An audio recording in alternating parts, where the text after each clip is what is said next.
이 시간 하나님께서 우리에게 주신 말씀 구약성경 요나 3장 3절에서 9절까지의 말씀입니다. 저와 여러분 한 절씩 교독하시고 마지막 9절은 한 목소리로 봉독하겠습니다. 제가 먼저 3절 말씀 봉독합니다.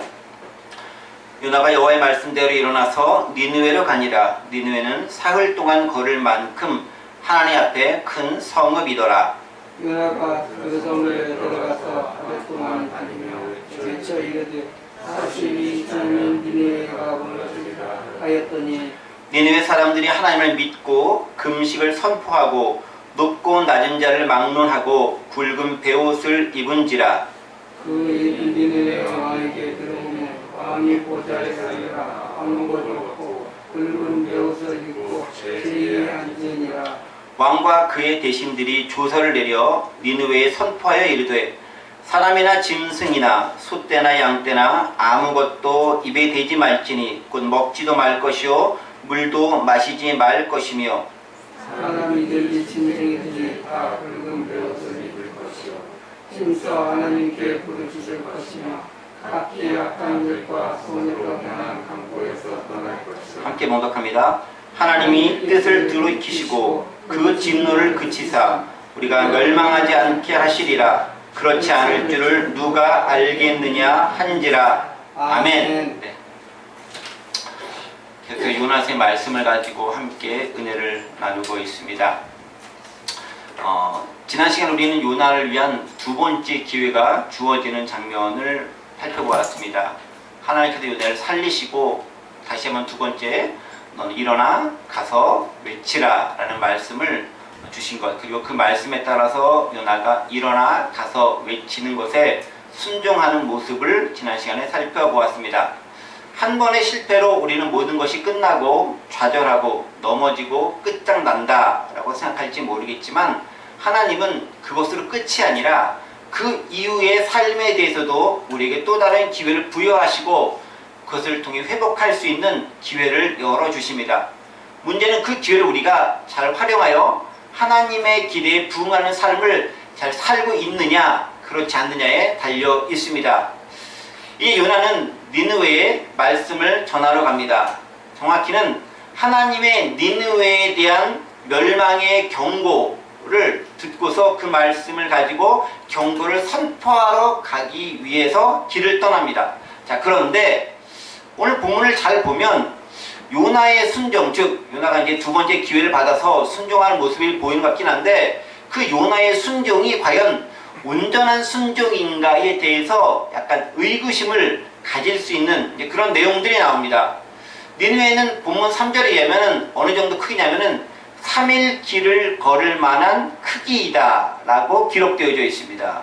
지난 시간에 잠시 언급했듯이 니느웨는요 고고학적 발굴 결과에 의하면은 그 둘레가 그 성의 둘레가 약 95km쯤 된다고 하고요. 직경을 따지면 그것이 한 30km쯤 되는 도시다라고 합니다. 그리고 인구로는 좌우를 분변치 못하는 자가 12만 명쯤 된다고 4장에 설명하고 있습니다. 그러니까 좌우를 분변치 못한 자라는 표현은 그 당시 많이 쓰인 표현으로는 특히 유아들, 영아들, 어린이들이 좌우를 잘 알지 못하니까 그들을 지칭해 쓰는 표현이다라는 것을 염두에 둘 때 실제로 어른이나 성인이나 이런 것을 다 포함한다고 한다면은 훨씬 더 많은 인원들이 수십만 명이 니느웨에 살고 있을 것이다. 그러면 수십만 명이 살고 있다는 것은요, 지금도 인구 수십만 명이 가진 도시는 상당히 큰 도시로 여겨지는 그런 도시가 됩니다. 성북구 인구보다 훨씬 더 많은 인구가 수십만에 대한 인구가 되겠죠. 그렇게 큰 도시가 니느웨였다는 거죠. 하나님은 비록 그들이 이방인이고 믿지 않는 백성들이었음에도 불구하고 그들을 그냥 죽도록 내버려 두지 않으셨다라는 것입니다. 특별히 그런 본문을 보시면 알겠지만은 하나님 앞에 큰 성읍이라는 구절이 3절에 나오지 않습니까? 여기 하나님 앞에 큰 성읍이더라 라는 구절 여기 나오죠. 이 말은 뭐냐면 그만큼 하나님 보시기에 니느웨가 어떠했든지 안타까운 마음, 하나님의 그 안타까운 마음, 그 성을 바라보 하나님의 마음이 그 안에 담겨 있다는 것을 알 수 있습니다. 자, 그런데 4절 보면 이제 반전이 나옵니다. 그렇게 하나님께서 니느웨에 가서 말씀을 선포하라고 요나에게 말씀하셨고 요나는 니느웨에 가서 말씀을 선포하기는 하는데 4절 보면 조금 의아스러운 부분이 나옵니다. 이 4절 말씀 함께 볼까요? 여기 기록되어 있죠. 같이 한번 읽어보겠습니다. 시작. 요나가 그 성읍에 들어가서 하루 동안 다니며 외쳐 이르되 40일이 지나면 니느웨가 무너지리라 하였더니 라고 기록하고 있습니다. 자 보세요. 요나가 니느웨에 들어가서 성을 다니면서 얼마 동안 다녔다고요? 하루 동안 다녔다라고 기록하고 있습니다. 아까 3절에서는 니느웨 성의 크기가 얼마라고 되어져 있었죠? 3일 동안 걸어 다녀야 할 크기가 니느웨인데 요나는 지금 니느웨에 들어가서 하루 동안 다니며 외쳤다라고 이야기하고 있습니다. 3일을 걸어야 다 들을 수 있는 니느웨 성읍의 사람들에게 요나는 단 하루만 다녀 외칩니다. 이 말은 뭐냐면 요나가 니느웨 전체를 다니면서 하나님의 경고를 선포한 것이 아니라 일부 지역만, 즉 하루에 해당하는 지역만 가서 선포했다는 것을 알 수 있습니다. 왜 그랬을까요? 3일간 다니며 전해야 할 그 복음을, 복음일 수도 있고 경고일 수도 있고 선포일 수도 있는데 어떤 것이 되었든 간에 그 복음을 왜 요나는 단 하루만 전했을까요? 3일간 다녀야 될 것이 니느웨 전체라고 한다면은 3일 정도는 다녀야 될 텐데 만약 더 열심을 내가지고 세밀하게 한다면은 3일이 아니라 뭐 30일, 한 달 이렇게 속속들이 집집마다 방문해서 전할 수 있었을 텐데 단 하루밖에 안 했다라는 거예요. 일단 몇 가지 추측이 가능합니다. 이제 뭐 학자들이라든가 여러 가지 일을 보면 몇 가지 생각할 수 있는 경우들이 있어요. 첫 번째 뭐냐면은 요나는 니느웨 전체를 돈 게 아니라 직경으로 횡단한 거다. 아까 직경이 한 30km 된다고 했으니까 사람이 마음 먹고 걸으면 하루에 30km쯤 걸을 수 있으니까 30km 열심히 걸으면서 그냥 이렇게 자 니느웨 무너진다 멸망한다만 선포하고 다녔을 거다 라는 생각이 한 가지 있고 또 한 가지 생각은 요나가 니느웨 성읍의 대표적인 지역 몇몇 지역만 방문해서 거기서만 선포했을 거다 라고 생각할 수도 있어요. 또 어떤 사람들은요 3일의 기간을 잡고 니느웨가 시작은 했지만 하루 만에 사람들이 그 말을 듣고 회개한 모습을 보면서 아 이것을 족하구나 라고 해서 거기서 그만뒀을 수도 있다 라고 생각할 수도 있습니다. 그리고 마지막 네 번째는 이게 진짜 네 번째가 그 모습이 아닐까 싶긴 한데 3일 동안 다녀서 전하는 걸 니느웨가 마음으로 원치 않는 거예요. 그래서 흉내는 안 내자. 하나님께 하라고 했으니까 아예 거절을 못하겠고 하루만이라도 해서 그냥 하는 척이라도 하자라는 심정으로 3일 해야 될 걸 하루만 하고 끝내버렸다 라고 생각할 수도 있습니다. 자, 여러분들은 이 네 가지 경우 중에서 어느 경우에 해당한다고 생각하십니까? 1, 2, 3, 4 혹시 또 전 5번 다른 의견이 있습니다 라고 말하실 분이 계실지도 모르겠습니다. 자, 어쨌든 이 네 가지 정도의 경우가 있을 것이다 라고 생각을 하고 있습니다. 그런데 우리는 정확히 말하면은 어떤 의미인지 알지 못합니다. 첫 번째인지 두 번째인지 세 번째, 네 번째인지 알지 못합니다. 그리고 그 외에 다른 어떤 가능성이 있는지 알지 못합니다. 그런데 어느 쪽에 의미를 두더라도 니느웨 전체를 다니면서 요나가 복음을 전하지 않은 것은 분명하다는 거예요. 물론 하나님은 애초에 노아에게 이렇게 얘기했죠. 너는 니느웨에 가서 일어나 가서 외치라 라고 했지 니느웨 방방곡곡 다니면서 구석구석 다니면서 뭐 며칠간 다니면서 복음을 전해라 라고 말씀하지 않으셨어요. 그러니까 요나 입장에서는 아니 어쨌든 가면 됐잖아요. 뭐 3일길이나 좀 하루라도 가서 찍고라도 했으니까 한 집이라도 하면 한 거니까 전 했습니다 라고 이야기할 수도 있다는 거예요. 전체를 충분히 다니며 전했다기보다는 어느 정도 전하는 신용만 한 것이 아닌가라는 의구심도 들 수 있다는 말이에요. 이 부분에 대한 평가는 각자 보는 사람에 따라 다르게 여겨질 수 있습니다. 자, 그러나 요나는 여전히 니느웨에 대해서 온전히 사랑하는 마음, 그 지역 백성을 아껴서 다 회개시켜야 되겠다. 그 지역 백성들을 다 돌이켜야 되겠다. 그 나라가 완전히 하나님 나라 백성이 돼야 되겠다라는 마음을 갖고 있지 않은 것은 분명해 보인다라는 거예요. 특히 4장 보면은 더 확실하게 알 수 있잖아요. 자, 그런 걸 보면은 요나의 니느웨에 대한 마음은 여전히 요나가 물고기 뱃속에 들어가 그 난리법석을 치면서도 여전히 온전하게 전하고자 하는 마음까지는 들지 않았다라는 것을 알 수 있다라는 거예요. 그러면은 요나의 그런 모습이 무척 인간적으로 다가오지 않습니까? 그쵸? 완전하게 싹 다 잘하면 좋은데 별로 그러지 못한 모습인 거잖아요. 근데 우리가 그럴 때가 많잖아요. 하나님 잘하겠습니다 라고 이렇게 큰 사건을 얻어맞은 다음에 이렇게 잘하겠습니다 라고 해놓고서 시간 조금만 지나면은 에이 뭐 좀 그럴 수도 있죠. 뭐 요게 이제 우리의 모습인데 그게 꼭 요나의 모습과 비슷하게 연결되는 것이 아닌가 싶은 생각이 듭니다. 자, 그런데 이 지점에서 우리가 눈여겨봐야 할 것이 있다는 거예요. 몇 가지까지 생각해 볼 필요가 있습니다. 요나의 그런 완전하지 못한 순종, 우리가 보기에 대충대충 하는 순종, 방방곡곡 다니면서 전하지 않고 대충 전하는 신용만 하는 것 같은 그런 요나의 모습, 뭔가 부족한 듯 보이는 순종에도 니느웨가 어떻게 했죠? 회개를 했다는 거예요. 신기한 일이 발생한 거죠. 특히 요나가 전한 메시지를 보면 더 의아해지지 않습니까? 여러분, 요나가 무슨 말을 니느웨 사람들에게 선포했죠? 4절에 나타나 있지 않습니까? 요나가 선포한 내용. 4절 보세요. 40일이 지나면 니느웨가 무너지리라. 이게 선포한 내용이 다예요. 선포한 내용 다른 게 있는 게 아니라 40일 지나면 니느웨가 무너진다. 이게 요나가 니느웨를 다니면서 선포한 내용이라는 거예요. 다른 아무 말이 없어요. 그저 무너짐에 대한 멸망함에 대한 선포입니다. 회개하라는 말도 없고, 뭐 때문에 무너진다는 데는 설명도 없고, 다른 기회가 주어진다는 말도 없고, 어떻게 하는 구체적인 내용도 없습니다. 그냥 딱 하나요. 40일이 지나면 니네 무너져! 그게 끝이에요. 그런데 이 무너지다라는 표현이 있죠. 영어로 보면 overthrow라는 단어를 씁니다. 무너지라고 하는 overthrow라는 단어를 쓰는데, 여기 overthrow이라는 단어를 쓰죠. 이 무너지라는 단어는 여기서만 나오는 게 아니라 창세기 19장에서도 나오는 단어예요. 그럼 창세기 19장에서 하나님께서 소돔과 고모라를 멸망시킬 때 사용했던 단어가 이 오버트로라는 이 단어, 즉 멸망시키겠다라는 단어와 똑같은 단어를 씁니다. 여러분, 창세기 19장 21절 보면 그가 그에게 이르되 내가 이 일에도 내 손을 들었은즉 네가 말한 그 성읍을 멸하지 아니한다. 이 멸하다라는 말이 오버트로라는 단어를 씁니다. 여기 영어로 보면 알겠지만 I grant you this get also but not overthrow the town of 라고 해서 그 성읍을 내가 멸망시키겠다라는 단어를 씁니다. 또 25절과 29절에도 역시 동일하게 멸망시키라는 단어가 나와요. 25절 보면 그 성들과 오온들과 성에 거주하는 모든 백성과 땅에 난 것을 다 엎어 멸하셨더라. 29절 하나님이 그 지역의 성을 멸하실 때라고 하면서 멸하다는 단어를 쓰고 있어요. 그러니까 이 멸하다, 완전 뒤에 없다라는 소돔과 고모라를 멸할 때 쓰던 단어인데 이 단어를 그대로 가져다가 오늘 어디다가? 니느웨에다가 적용시켜서 사용하고 있다는 말이에요. 그 말은 뭐겠습니까? 여러분, 이 무너지다, 멸하다, 영어로 할 때 overthrow라는 이 단어는 하나님께서 직접 어떤 성읍이라든가 어떤 도시의 징계를 내려서 완전히 들어엎어서 완전히 없어뜨리겠다라는 거예요. 소돔과 고모를 어떻게 멸망했습니까? 갑자기 막 불이 막 타가지고 그 지역이 싹 다 엎어져 버렸잖아요. 그렇게 엎어뜨리겠다라는, 없애버리겠다라는 거예요.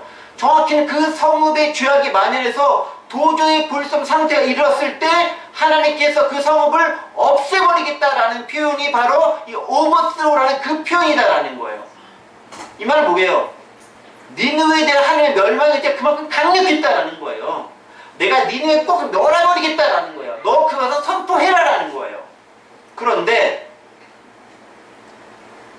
하나님의 그 마음을 알고 니느웨에 가서 단지 하루 동안만 40일이 지나면 니느웨가 무너진다라고 선포를 하고 그 말을 들었던 니느웨 사람들의 반응은 어땠을까요? 5절 보면, 5절 이하를 보면 그들의 반응이 납니다. 어떤 반응이 납니까? 하나님을 믿고 금식 선포하고 굵은 베옷 입고 자신들의 죄를 회개하고 있다는 거예요. 더욱 놀라운 건 뭐냐면 니느웨 왕이 직접 이 사태의 심각성을 깨닫고 궁중회의를 열어서 전국에 조서를 내려 회개의 자리에 나아갈 것을 명령했다는 데 있습니다. 물론 자신 직접 솔선수범하고 시범도 보입니다. 그런 5절 말씀이 그런 게 있죠. 니느웨 사람이 하나님을 믿고 금식을 선포하고 높고 낮은 자를 막론하고 굵은 베옷을 입은지라. 6절 그 일이 니느웨 왕에게 들리며 왕이 보좌에 일어나 왕복을 벗고 굵은 베옷을 입고 제위에 앉으리라. 7절 왕과 그의 대신들이 줄 내려 니네 성파에 이르되 사람이나 짐승이나 소떼나 양떼나 아무것도 입에 대지 말고 먹지도 말고 물도 마시지 말고 8절 사람이나 짐승이 다 굵은 베옷을 입을 것이오라고 기록하고 있다라는 거예요. 재미있지 않습니까? 여러분, 순수 이스라엘 백성이 아닌 이방인이에요. 어디가? 니느웨가. 그 이방인이 일개 식민지라고 볼 수 있는 일개 속국의 이스라엘의 한 조그만 선지자의 말을 듣고 전 국가가 비상사태를 선포하면서 회개의 자리로 나아가고 있다는 거예요. 그리고 왕이 직접 솔선수범하면서 먼저 그렇게 그 모습을 향해 진두지휘하고 나아가고 있다는 거예요. 우리는 이 장면을 보면서 몇 가지 교훈을 얻을 수 있습니다. 첫 번째 교훈이 뭐냐면요, 요나의 반쪽짜리 순종 혹은 이 불완전한 순종에도 불구하고 하나님은 역사를 이루신다라는 점이에요. 요나가 보면 알겠지만은 전적으로 온전히 순종하는 건 아니잖아요. 물론 이제 일어나 가서 외치라고 할 때 꼭 3일 동안 외치라는 건 아니라 할지라도, 단 하루라 할지라도 그것이 요나가 순전한 마음을 가지고 정말 그들이 회개하는 마음을 가지고 그 사랑하는 마음을 가지고 하나님께 순종해서 나아가는 것은 아니잖아요. 그렇죠? 그럼에도 즉 불완전한 순종임에도 불구하고 하나님의 역사를 이루신다라는 점이에요. 하나님의 놀라운 역사가 거기 달려있다는 거죠. 우리는 때때로 온전한 순종의 요구를 받을 때가 있어요. 하나님께서 아무개야 너 이렇게 좀 하거라. 네가 이렇게 나 대신 해줬으면 좋겠다. 네가 저 사람을 보면서 이렇게 했으면 좋겠다라고 우리에게 요구하실 때가 있습니다. 사실 할 수만 있으면 하나님의 그 순종의 요구에 우리가 온전히 복종을 해서 그 말씀을 따라하는 것이 가장 좋습니다. 그런데 아까도 말씀드렸듯이 인간이라는 게 다르고 다르고 화장실 들어갈 때 다르고 나올 때 다르고 그게 인간의 모습이잖아요. 그렇지 못할 때가 많다는 거죠. 그럼에도 하나님은 그 부족한 순종의 모습에도 불구하고 여전히 은혜를 내리고 계시고 구원의 역사를 이루어 가신다라는 점이에요. 그렇지 않습니까? 대충대충 요나를 선포했는데 그 대충대충 선포하는 것을 가지고 니네 사람들이 구원을 얻더라라는 거예요. 우리는 기본적으로 온전히 순종을 해야 돼요. 하지만 그렇지 못한다 할지라도 최소한 하나님 앞에 순종하려는 자세를 견지할 필요가 있다라는 거예요.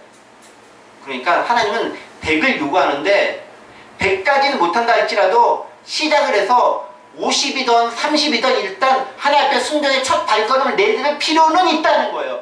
끝까지 가지 못한다 할지라도 나아가는 그 자체가 하나님은 상당히 귀중하고 중요하게 보신다라는 점입니다.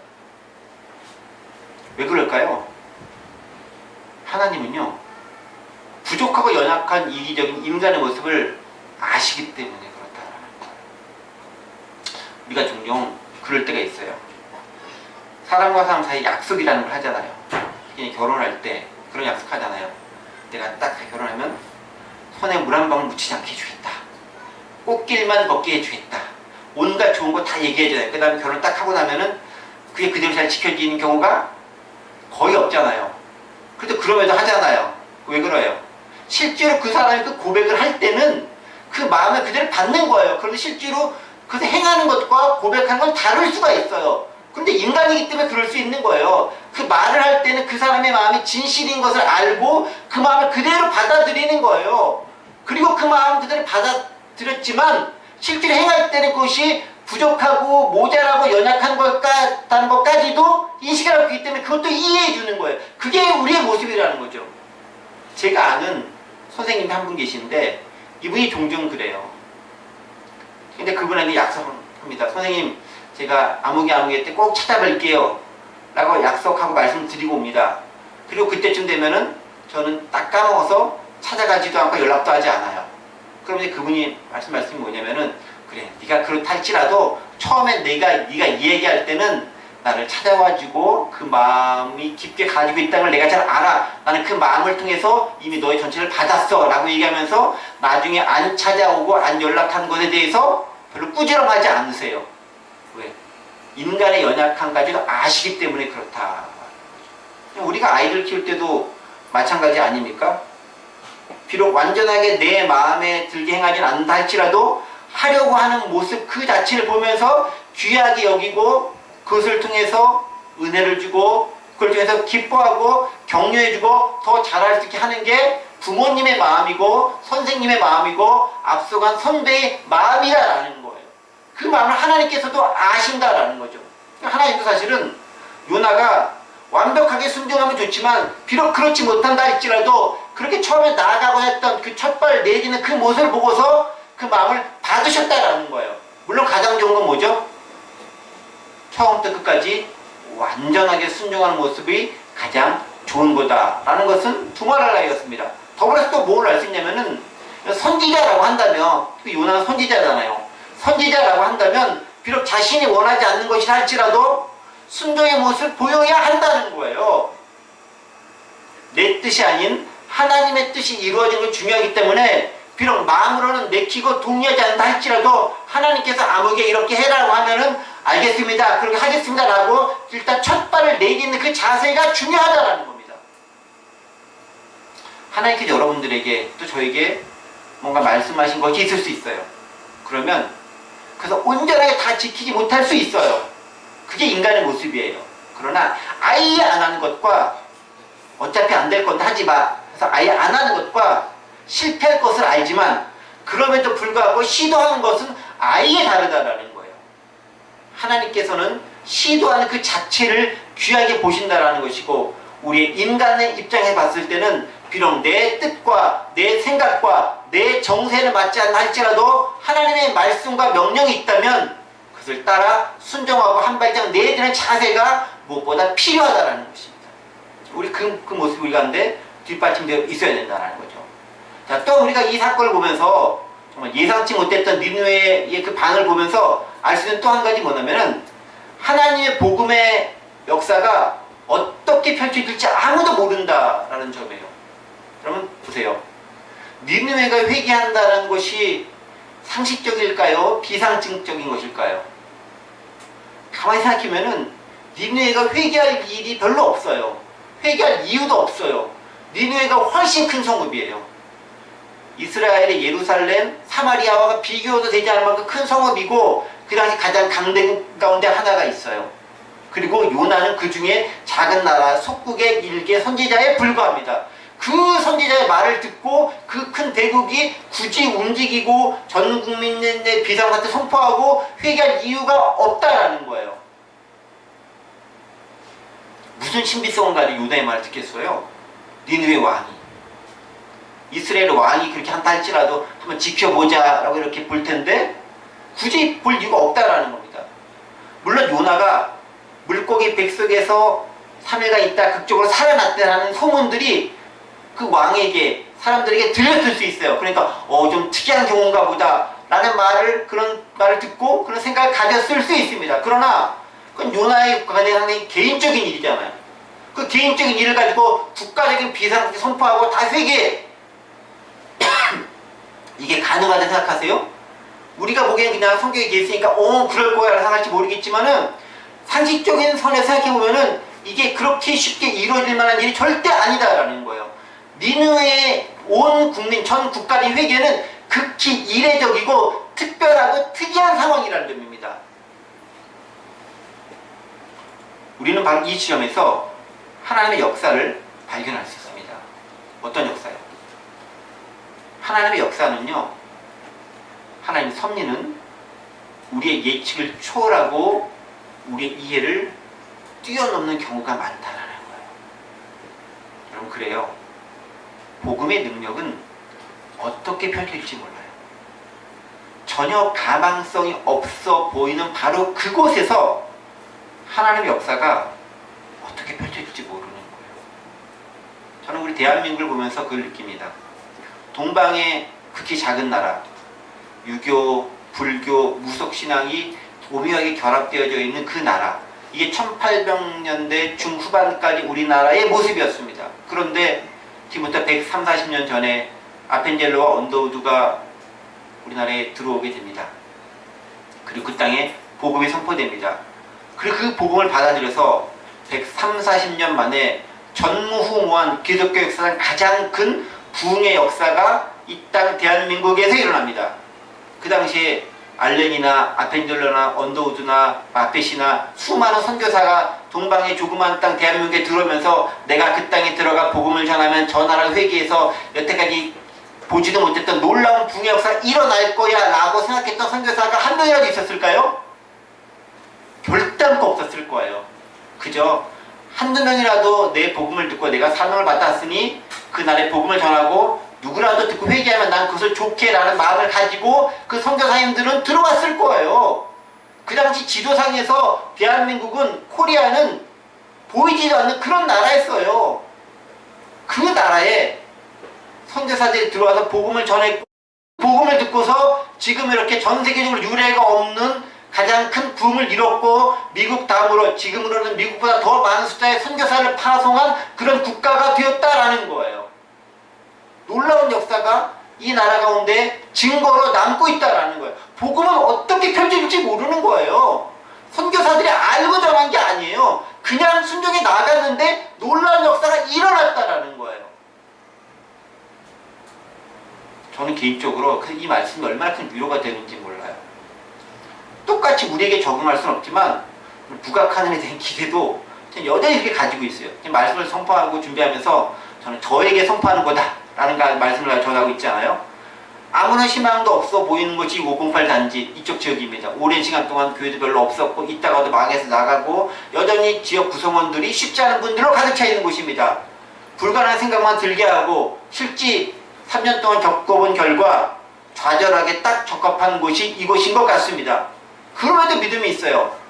하나님께서 도저히 불가능할 것 같은 니느웨도 회개하게 하셨는데, 특히 온전하게 순종한 것도 아니고 반쯤 순종한 불완전한 순종을 보인 그 요나를 통해서도 니느웨를 돌아오게 하셨는데, 이곳 변화시키지 못할 이유가 어디 있겠느냐라는 소박한 믿음이 있어요. 소박한 믿음.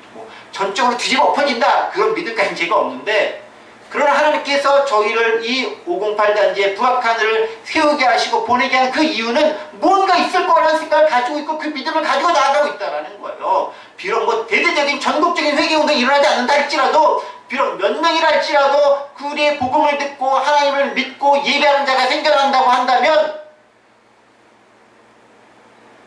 그것이 우리의 사명일 수 있다. 한 명이나 두 명이 복음을 들었는데, 지금 우리 보기엔 그 한두 명 정말 얼마 아닌 것 같지만 그 한두 명이 나중에 정말 큰 영향을 미칠 그 놀라운 사람이 될지 누가 알겠어요. 그건 아무도 모르는 거 하잖아요. 저는 그에 대한 믿음과 소망을 가지고 있어요. 그래서 제가 여전히 3년째, 만 3년째 여기 머물러 있으면서 앞으로도 계속 이곳에 머물면서 사역을 하고자 하는 중요한 이유 가운데 하나입니다.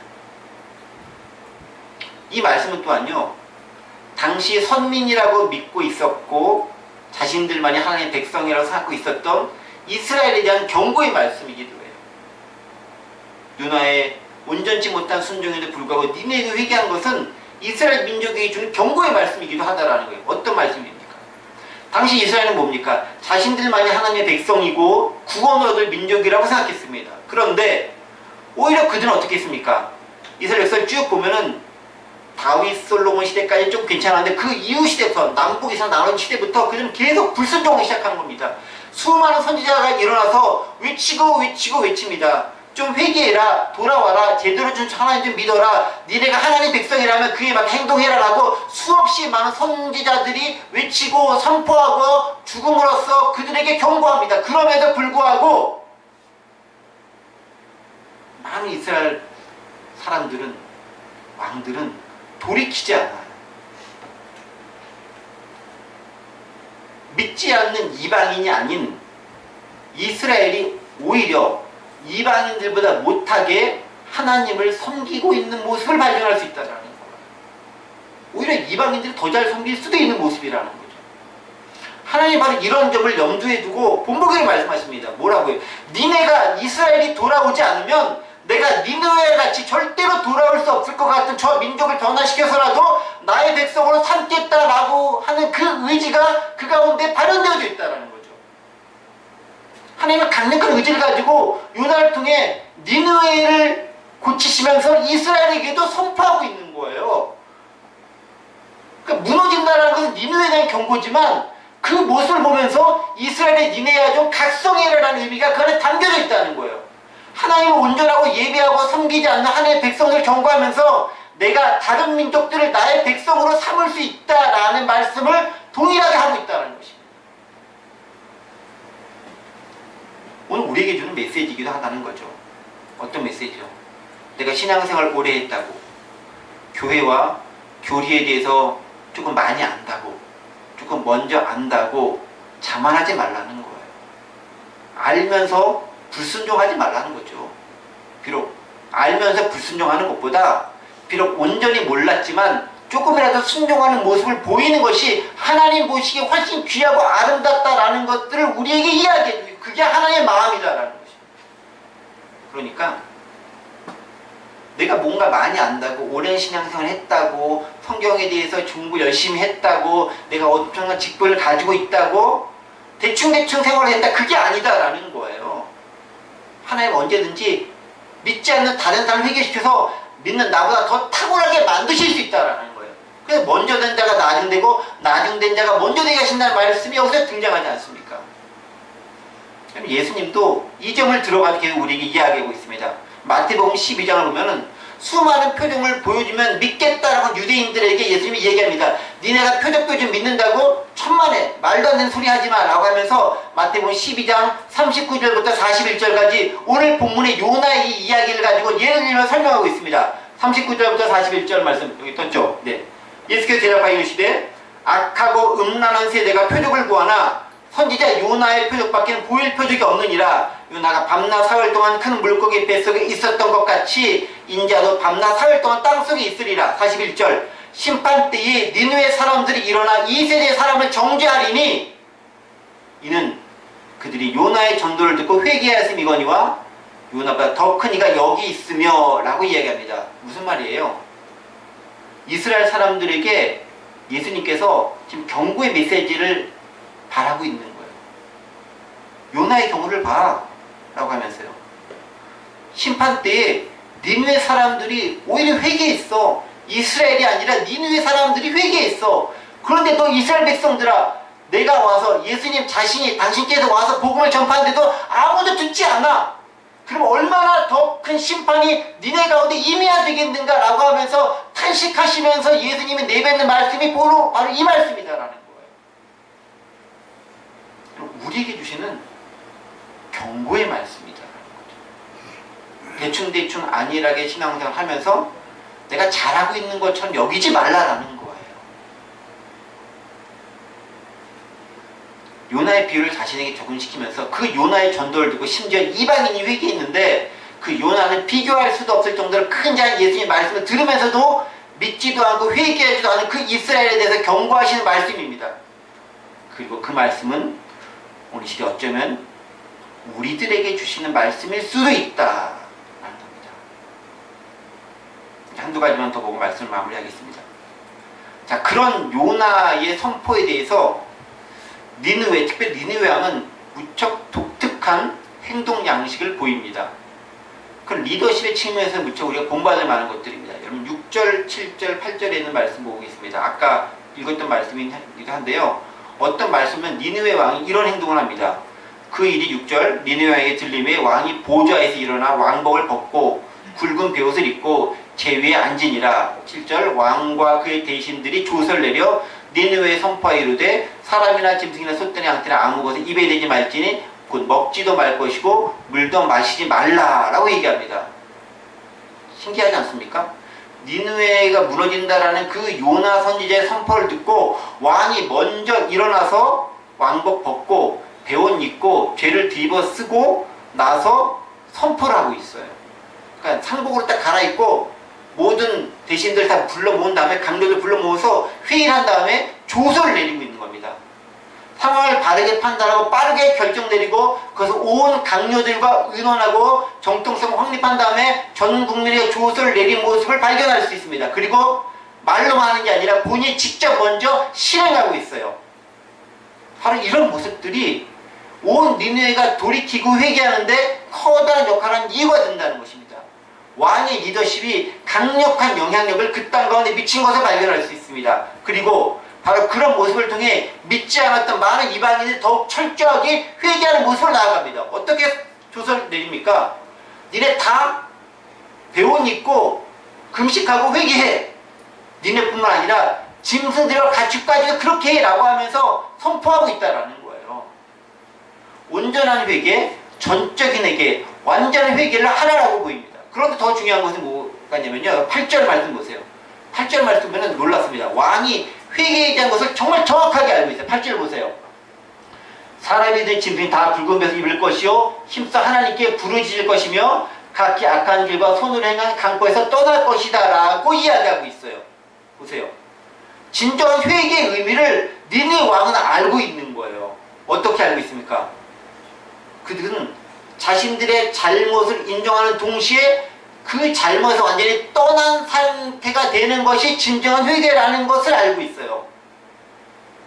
우리는 회개라고 했었을 때 주로 잘못했습니다 라고 눈물 흘리는 것, 감성적으로 돌이키는 것, 내 마음이 좀 바뀌는 것 정도까지는 회개라고 생각하는 경향이 있어요. 그런데 그게 아니라 니느웨 백성들, 특별히 왕은 뭐라고 하냐면 행동과 삶의 양식과 방식이 완전히 바꾸라라는 거예요. 8절 보세요. 하나님께 부르짖을 것이며 기도한 다음에 악한 길과 손으로 행한 강포에서 떠나라라는 거예요. 돌이키라라는 거잖아요. 우리가 회개는 뭡니까? 감정적으로만 눈물 흘리는 것에 그치는 것이 아니라 회개는 돌이키는 것이다. 방향을 180도 바뀌는 것이다 라고 그렇게 얘기하는데 그 모습을 니느웨 왕이 먼저 보이고 있다는 거예요. 이 사람이 누구예요? 이방인이에요. 하나님을 모르는 왕이에요. 그 사람이 니느웨 선지자 요나 선지자의 말을 듣고 니느웨 백성들에게 선포하면서 그렇게 이끌어가고 있다는 거예요. 아이러니와 역설이 여기서 발생하고 있다는 거예요. 진정한 회개를 보이고 있는 거죠. 진정한 돌이킴을 보이고 있습니다. 하나님이 이 모습 보면서 그 나라 용서하지 않겠습니까? 용서할 수밖에 없는 거잖아요. 하나님의 백성도 아닌데 하나님의 말씀을 듣고 회개의 자리로 나아가고 삶도 받고 놀라운 역사가 일어나고 있다는 것입니다. 이런 회개의 역사는요, 이스라엘 사람들보다는 오히려 이방인들이 더 열심히 했어요. 예수님 시대에도 똑같은 경우가 나와요. 예를 들면 여러분 그 삭개오 이야기 아시죠? 누가복음 19장 8절 보면은 예수님을 만난 삭개오의 회개의 고백이 나옵니다. 누가복음 19장 8절. 삭개오가 서서 주께 여짜오되 주여 보시옵소서 내 소유의 절반을 가난한 자들에게 주겠사오며 만일 누구의 것을 속여 빼앗은 일이 있으면 네 갑절이나 갚겠나이다 라고 합니다. 무슨 말이에요? 삭개오는 이방인이에요. 이스라엘 사람이 정통 이스라엘 사람이 아니에요. 그럼에도 불구하고 뭘 어떻게 얘기하면은 회개하고 돌이킨 다음에 행동으로 보여주겠다는 거예요. 그냥 내 감정적으로만 바뀌는 것이 아니라 내 재산 팔아서 다 갚고 혹시 잘못한 거 있으면 4배나 배상하겠다라고 이야기하고 있습니다. 오히려 전적인 회개는 이스라엘 사람들이 아니라 비이스라엘 사람, 이방인들, 오히려 밖에 있던 사람들이 더 진짜 회개 모습을 보이고 있다는 거예요. 그 모습을 보면서 오늘 우리에게 이야기합니다. 뭐라고요? 너희 이스라엘 사람들아, 너희 믿는 사람들아, 니네가 똑바로 믿고 있다 생각해? 그렇지 않으니까 제대로 하라고, 잘하라고, 하나님을 온전히 순종하라고 이야기하고 있다는 거죠.